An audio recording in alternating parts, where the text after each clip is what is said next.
Coach, you can sit right here.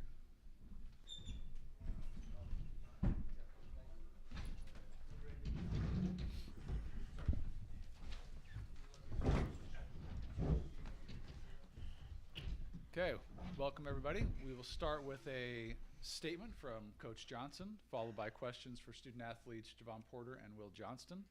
After questions for the student athletes, we'll dismiss them and take questions for Coach. Go ahead, Coach. Really proud of our effort tonight against a pesky San Diego team. I want to give Coach Lav a lot of credit before we even start. When you win your first game of the conference and then you don't win until your last game of the year, those dudes, man, never quit. It says a lot about him and their program. And I thought they came out tonight, again, really determined. I was proud of our guys' effort. This is kind of the offensive, not that we thought we'd score 100 points this season, but, that was closer to who we thought we were going to be this year offensively. And defensively, that was who we've been for the most part. So great way to start the tournament. And really proud of the way we trusted tonight offensively and the effort we gave on the defensive end. Okay, go ahead. Yeah, Will, you kind of got things going in the first half with your scoring, but it seemed like by the time the game was over, everybody was involved. A lot of guys made significant contributions. Can you talk about that a little bit? Yeah, the way our team kind of structured, whoever's got it going, might have it going one night, and then another person will have it going the next night. So we just try to find the open man and find the open shot. And in the first half and most of the game, it happened to be me tonight. And then when the next guy's open, we'll find them. So it's kind of how we play. Javon, what's your mindset about going forward in this tournament now? I mean, you guys played very impressively tonight, and now you get Washington State tomorrow, but you look like a formidable team tonight. Yeah, before this, we were talking about the two biggest things for us. One on offense is trusting each other, playing with trust, making the extra pass, finding the guy that's open, and I think tonight we did a good job of that. And then on defense, effort, just playing with effort. Our defense has been pretty good for the most part this season, especially when we're locked in and we got effort. We got a really good defense. So those are the two main things heading forward that we got to continue to focus on. Will, did you see this coming? I mean, you guys, I think, had lost 4 out of 5 coming in here, and it was clicking tonight pretty well. I mean, I didn't even know we lost 4 out of 5. I wasn't really focused on that, but we come into the tournament thinking we're going to win. So that's the mindset we have. We got to get 5 in 5 days. So. Will, a season high in threes made tonight. What was San Diego doing or not doing that had you so free flowing on the offensive end of the floor? My teammates were finding me, and I was getting open looks, and I was knocking them down. And, that's pretty much it. And, Javon, you guys have emphasized trust and looked like the bench had the biggest energy of the night when Jovan scored towards the end of the game. What type of team effort is it like, and what more do you need going forward when you see those type of moments here in March? I think it just gives everybody energy, seeing games like this where everybody can get a chance to get in, everybody can get a chance to eat. It's just a feel-good type of moment. It gives everybody energy. Any other questions for the student athletes? Okay, thanks, guys. Stan, I'm sure you were aware that you guys had lost 4 out of 5, even if he wasn't. What flipped the switch tonight? What got you going, you think? I don't think any switch flipped. We got a good league. So, our last game we lost to one of the best teams in the country in a one-possession game. We lost at Santa Clara, who's really good, in a close game. When you play in a good league, those things happen. We've been in a lot of close games. Some have gone our way down the stretch. They didn't go our way. But we got a really good basketball team. And, tonight, we made shots. Shooting has been our biggest issue this season. The same shots we've had tonight we haven't made, but we've been in games. And when we play the right way and we make shots, we're really good. Unfortunately, that's been our Achilles heels, but it's not because of the talent or the effort or all that. I think we're in a really good league, and there's a lot of one-possession games. So we don't focus so much on that. We focus on how we're playing, and we feel like we've been playing pretty good basketball. As a coach, you have to like 26 assists. That just shows that guys are sharing the ball so nicely, and it sort of didn't matter who scored tonight. Yeah, I don't like it. I love it. I look like a way better coach when we're getting assists and the ball's going in. So again, 26 assists on 36 shots. I think for us as a program, I don't know if that's the most points that's been scored, the highest percentage we've shot in the tournament, but it says a lot. Now, these guys have to enjoy it for an hour or so, and then we got to move on because we got another really good team tomorrow. Stan, you just emphasized it, and all season you emphasized win or lose. LMU has to play the right way. Specifically tonight, where did LMU play the right way, and how will it need to be going forward? Well, everything starts with our defense. Our identity is we want to defend, rebound, and run. Rebounding is the second thing we've kind of struggled with this year. But I thought our defense was good, especially in the first half. It allowed us to get in transition. And I thought our guys were all about getting us a good shot. It's our shot, not my shot. And when you play the game that free, it takes a lot of pressure off you. And, I tell them all the time in life or whatever, man, if you can be selfless, usually it'll come back to you. It usually does. And I hope today they'll take that. Man, we just trusted, we did the right things, and look what happened. So that's the attitude we've got to have moving forward. Tell us about Washington State and what concerns you and what you have to do to beat them. They were one team that they were one of the teams we only played once this year up at their place early. I think it was the second game, if I'm not mistaken, of conference play. They got a really good coach. They got really good players. Offensively, I think they're special with their spacing, their stagger action. They're difficult to guard, their system. They have multiple guys that can beat you. I think they have one of the elite point guards in the country, in our league, maybe in the country offensively. And, they got bigs that can step out and shoot. They present a lot of problems. So I'm really concerned about how we're going to guard them, and I'm concerned about their transition. Those two things, they can get going in a hurry. So you got to guard everybody too on the perimeter. That's going to be a little different than what we had tonight in terms of their centers and their fours and fives being able to step away from the basket. Anything else? Okay, thanks, Coach. Thanks, guys. Appreciate it.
And give me no blocks. Okay. Type shit.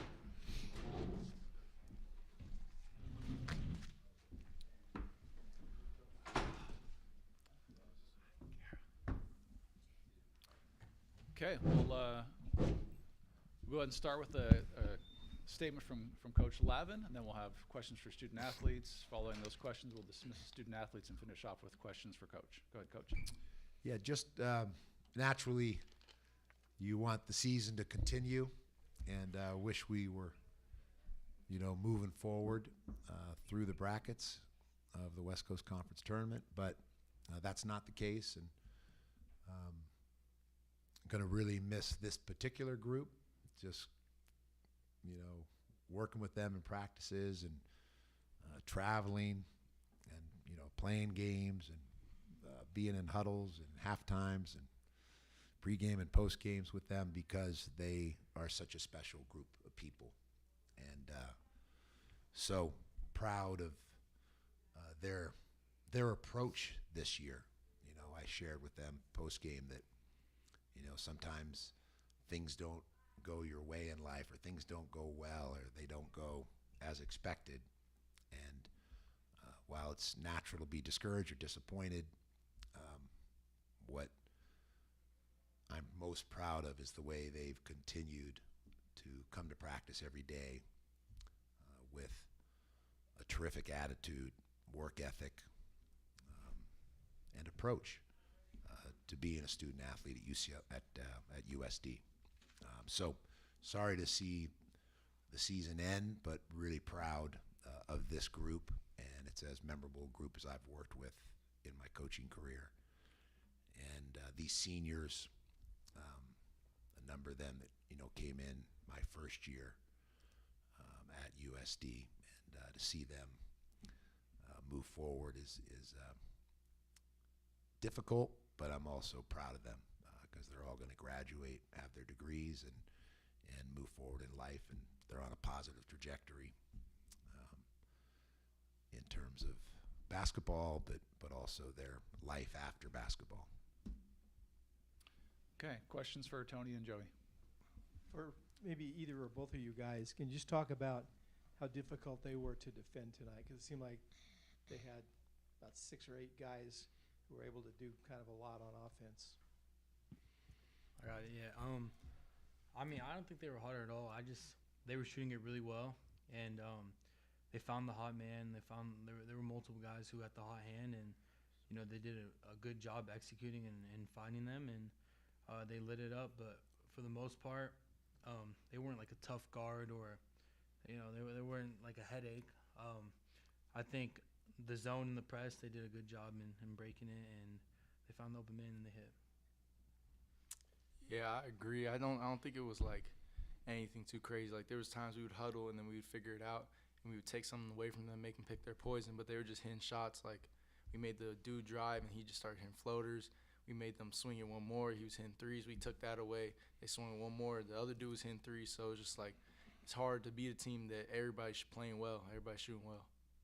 Joe, you kind of sparked a comeback at one point. You guys had a nice surge, got back into it.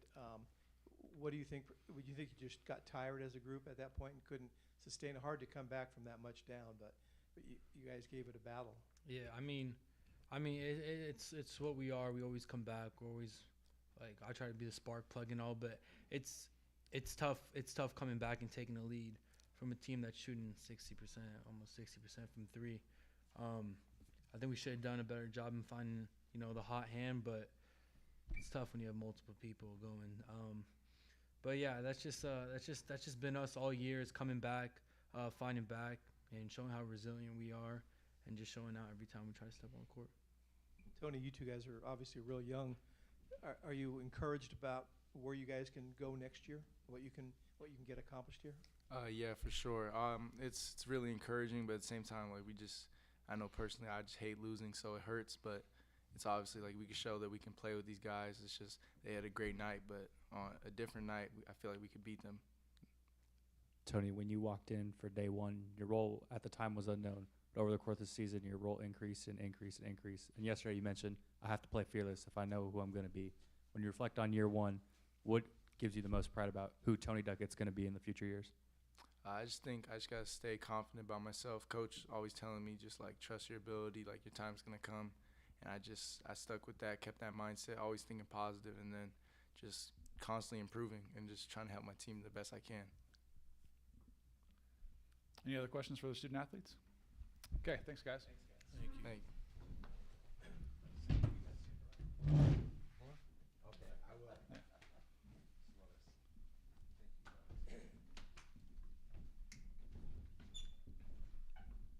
Steve, when Stan was in here, he was talking about how they haven't always shot the ball real well this year. Mhm. They obviously shot it very well tonight. When they're playing like they did today, how good are they, and what kind of noise can they make in this event? Yeah, I mean, the bracket, they're on in my view, just kind of handicapping the bracket, they're on the favorable side. Not that there's an easy route to winning the West Coast Conference Tournament Championship, but I do think it's a more favorable side of the bracket. And, there's some uncertainty about, you know, the University of San Francisco's, you know, news today. And so that could play a part as well for, you know, Washington State. I think it's a good matchup for LMU. And then if you take it out the next game, I think it's San Francisco, correct? Right. Yeah. And so, and then Gonzaga. Yeah. And have they beaten Gonzaga this year? No, it was last year. Awesome. Okay. So, going to be tough to get past, you know, Gonzaga. But I do think, you know, if they play like they're capable of on a given night, they could beat Gonzaga. Easier said than done, but you know, they have a lot of weapons, and they play at a nice pace in terms of transition basketball, but then also can effectively execute on the half court. So I was proud of our guys for fighting back. I think we cut it to 1, and we had the ball in transition and turned it over. They came down, hit a 3, so it went 1-4. I thought there was a N1 play that got ruled as a block, the block call on Benji Pierre. I thought it looked like a continuity N1, but that also I think maybe would have tied it or put us ahead. So, but at the end of it, they shot lights out and counterpunched. You know, that's a sign of a good team too. Like, you know, they went out in front, we made a run, and then they closed in dominating fashion. And that speaks to kind of an experienced team and a well-coached team and a team that's capable of beating anyone in this tournament. Steve, when you look at what you're trying to build at USD, what pillars do you feel like you've established to this point, and what are you ready to go attack in the offseason? It's a really good question. I mean, we are kind of in a reset mode, you know, because year 1 we went, you know, 11 wins. Year 2 we had 18 wins, but then we lost our 4 leading scorers, 4 starters to Rutgers at USC, at San Diego State, and UC Santa Barbara. If that nucleus comes back, then we're, you know, in position probably like Loyola, or, you know, to climb the ladder. Finished 5th place last year. I think, you know, maybe we finish 4th place this year. Again, it's all speculation, you know. But yeah, even if we have 2 of those 4 back, but with losing that experience and having 14 underclassmen, 2 consecutive years with the youngest team in program history. So we'll have to see, because things, you know, over these next 2 months, you know, go a long way to determining, you know, what type of trajectory you have and what the prospects look like next year. I'm pleased with, you know, the potential nucleus that could return, and the 4, you know, prospects that we've signed in the fall. I'm very, you know, encouraged by their performances, just seeing what they did this year on their teams, and then we'll obviously have to, you know, look at the portal and try and, you know, get some experience, because that's, you know, such a big part of the game today. So it's the first time we'll have an NIL and then this revenue share as well, based on the rulings and, you know, coming up here. So that's the first 3 recruiting classes we didn't have an NIL, and so now we will be in that space, and like the teams, you know, the tops, probably everyone but Portland, ourselves, and UOP. I think everyone else in the conference has had the NIL for, you know, 2-3 seasons, where we're just getting started. So